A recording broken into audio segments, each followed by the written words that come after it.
तुर्की की फौज जहां इराक के अंदर पिट रही है, वहीं इसके ऊपर अब सीरिया के अंदर से भी हमला होना शुरू हो जाएगा, क्योंकि शाम की फौज ने 3 नए और बड़े खतरनाक मिलिट्री बेसिस बनाने का ऐलान कर दिया है। और हर बेस के ऊपर 300 से लेकर 700 जो सीरियन फोर्सेस होंगे, इसके अलावा इनके एफिलिएट्स होंगे यानी अलाइज होंगे, वो भी तैनात होंगे।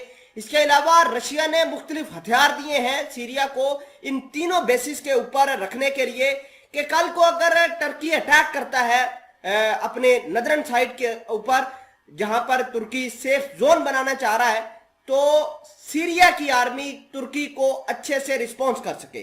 नाजरीन इकरामी, आपको ये बता दें कि सदर तैयब एर्दोगान, रूसी सदर व्लादिमीर पुतिन और इब्राहिम रईसी जो कि ईरान के सदर हैं, इन्होंने मिलकर तेहरान के अंदर एक समिट किया था।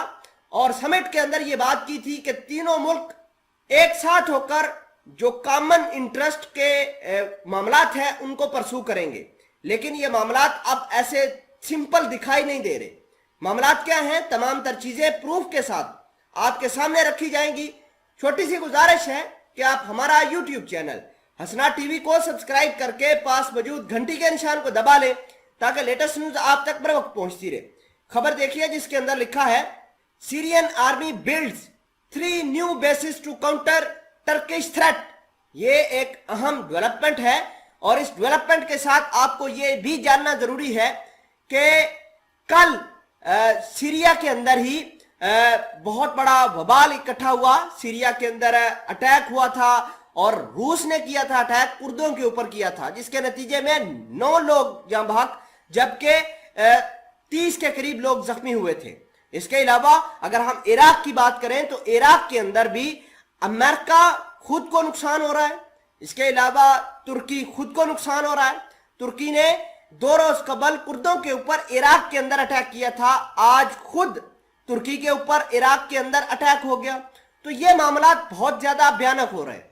अब अगर ऐसे दौर के अंदर, ऐसे मामलात के अंदर अगर रशिया की मदद से सीरिया 3 नए फौजी अड्डे बनाता है, वहां पर रूसी हथियार, वहां पर रूस की मदद से मुख्तलिफ फाइटर जेट और दीगर चीजें डिप्लॉय होती हैं और सीरिया अपना सारा का सारा मैन पावर यहां पर लाकर छोड़ता है, तो टर्की को नुकसान बहुत ज्यादा होगा। आपको यह बता दें कि टर्की ये चाहता है कि वो अपनी नदरन साइड के ऊपर सेफ जोन बनाए और उस सेफ जोन पर इराक की सरजमीन के ऊपर तुर्की अपनी फौज तैनात करे ताकि कुर्दों के थ्रेट को मिनिमाइज कर सके।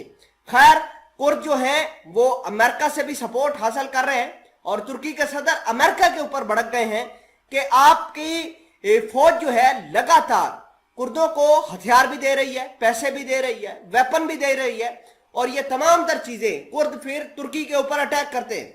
नाजरीन इकरामी, एक तरफ कुर्दों का थ्रेट है इराक के अंदर भी, सीरिया के अंदर भी, दूसरी जानब सीरिया खुद ने अपनी फौज को अलर्ट कर दिया है। ये भी तुर्की के लिए बहुत बड़ा बवाल इकट्ठा हो सकता है।